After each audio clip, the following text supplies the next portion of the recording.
Maqasid Shariah can be defined as the meaning and purpose in prescribing a law based on the Quran and Sunnah. This law is based on the concept in aiming to realize the interest and prevent the corruption.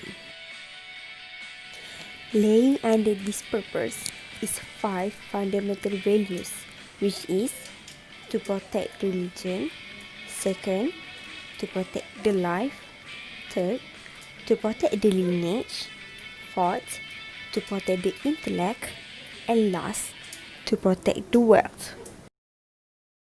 On the other hand, financial stability is a condition where the market operation, the safety of the financial, and the performance of the settlement system is working efficiently. Macroeconomic gain, however, is the branch of economics that discuss the behavior and productivity of an economy as a whole.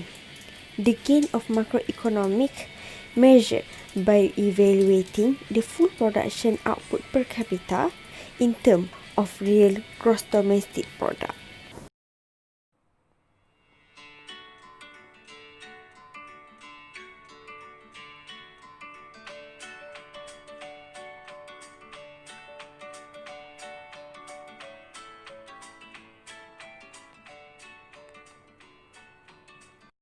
Macroeconomics is a part of financial matters that manages the structure, performance, behavior, and decision-making of the whole or aggregate economy.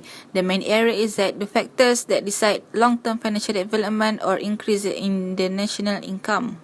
Meanwhile, financial stability is a condition in which the financial system can facilitate real economic activities smoothly and is capable of unraveling financial imbalances arising from shocks.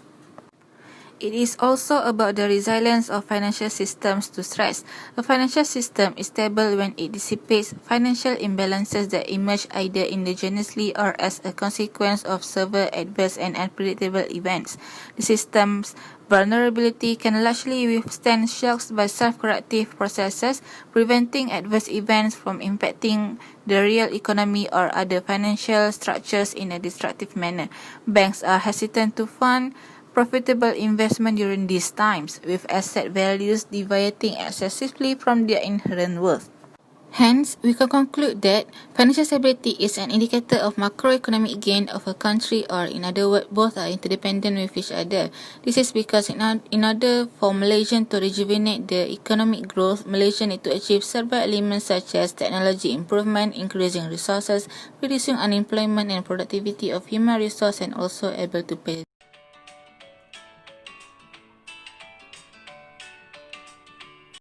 Maqasid Shariah is important in our life because the preservation of our wealth. We can generate our wealth by investing in Shariah-compliant investment like sukuk. Other than that, takaful insurance also can help to protect health, life and property, along with preventions of harm and damage. Takaful is an Islamic insurance in which the participant will contribute money to assure each other instead of harm or loss. We can also preserve our asset by lends to the people in need such as zakat. As we know that zakat will purify our wealth as it goes into the hands of rich to poor to stabilize financial conditions of the society and ensure that each person is benefit from the wealth. These kind of activities can improve and stable the financial growth in our country. Islam prohibits us from taking illegal things such as drug and alcohol because it can damage our brain. This prohibition is help for protection intellect from any injury or harm, and this kind of things always sell in black market. Black market in which the economic activity outside from government channel to escape tax payment. Since the underground economic activities unreported, they misrepresent the accurate of GDP of a country. If government reduce tax rate, it will encourage people to do business legally, along with increase the national macroeconomic gain by skewing GDP figure.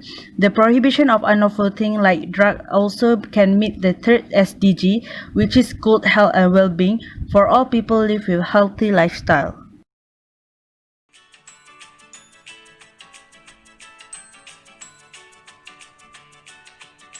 Financial institution will assist people in meeting the need to acquire assets and to ensure continuity of the circulations of wealth in a fair way among society. This indicates that Maqasid Shariah is the guiding principle of Islamic finance, and the significance of the Maqasid Shariah in Islamic finance is the protection of wealth. The element that distinguishes between the Islamic banking system and conventional banking system is the interest-based system. Riba, which is known as interest, is undeniably forbidden in Islamic law because the lender receives excessive money in return as a profit. This form of profit is considered as illegal earning that is strictly prohibited by the Sharia, as already mentioned in the Quran in Surah Al-Baqarah, ayat 275, that Allah has permitted trade and has forbidden riba. There are two types of riba which are strictly prohibited in Islamic law are riba al-nasi'ah and riba al-fadl. So this shows that the implementations of riba has an element of injustice because the debtor is obligated to pay above the actual amount of principal. The rationale behind the prohibition of riba is that riba gives negative effect on distribution because the primary basis of an interest-based system is creditworthiness, and there will be disproportionate supply of credit to the already wealthy group of people. This will lead to income and wealth inequality among society. Furthermore, riba also gives negative effect on production as an impediment to the healthy growth of the economy. It is because loan is confined to businesses with known creditworthiness and adequate security. Potential entrepreneurs without security to pledge are denied credit.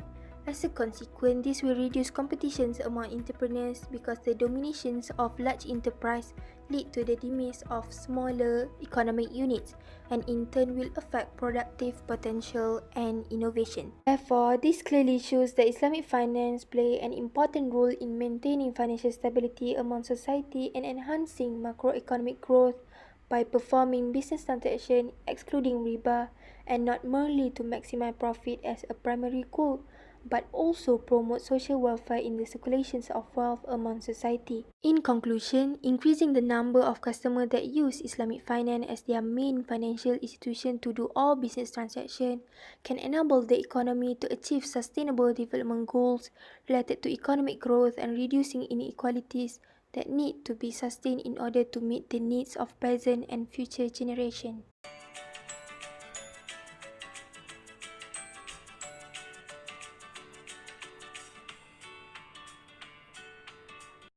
There are plethora of organizations discover the contribution of Maqasid Shariah in Malaysia that prescribes and direct the models of worship for the individuals and give guidance for personal morality and action as directive for a socio-economic affairs, political and economic growth in order to attain financial stability and macroeconomic gains. First of all is the existence of zakat institution carried out for Ummah Islam.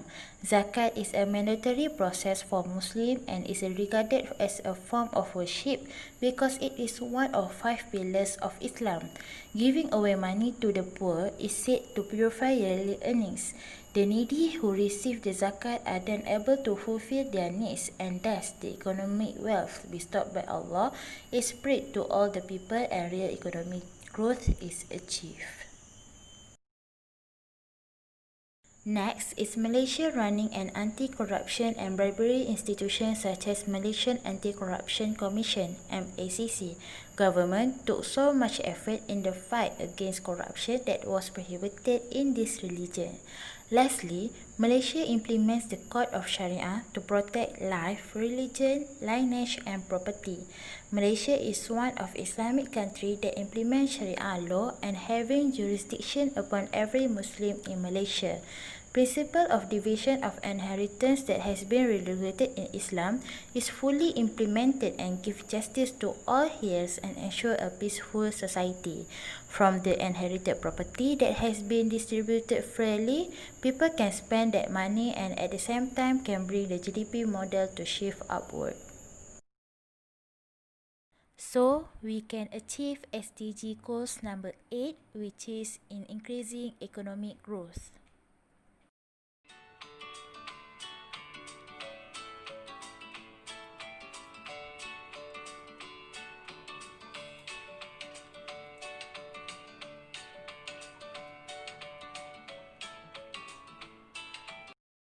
Conventional economic system is an economic system which gives everyone full freedom to do business, and it does not have guidelines to be followed in order to do trading activities.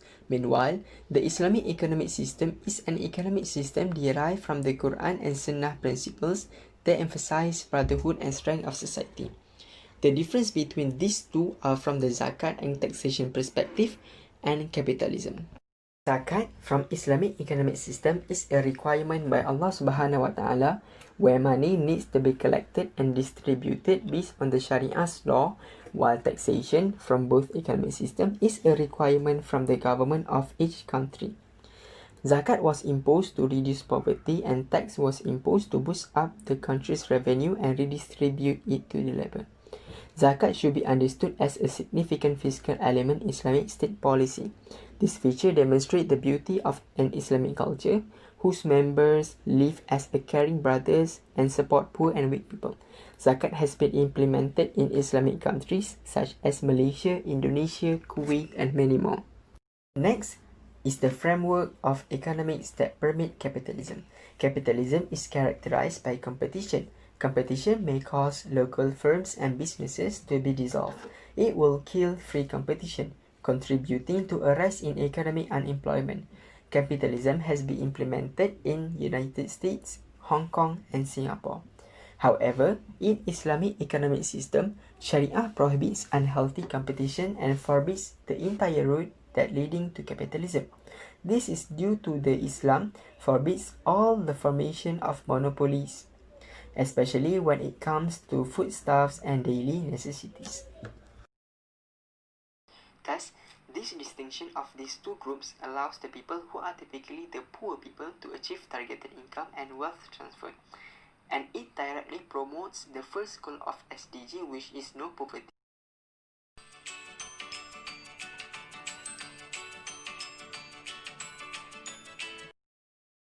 One of the challenges in implementing the Maqasid Shariah is the shortage of employment demand and expertise in the field. Most of them are required to further training and skill development. This phenomena has led to little improvement in productivity and efficiency. It caused by the low level of learning syllabus of the university that offered Islamic finance course. This challenge also due to the lack of community awareness, which lead to the misconception on the Maqasid Shariah. For example, the non-Muslim community believe that the Islamic banking is not profitable because of the prohibition in usury. The misconception also could be caused by Muslim itself, like the misunderstanding on the concept of donation in the Islamic insurance, which they claim as one type of gambling. Therefore, this issue leads to emphasize the fourth Sustainable Development Goals, which improve the quality education on Islamic finance to avoid the unreasonable misinterpretation.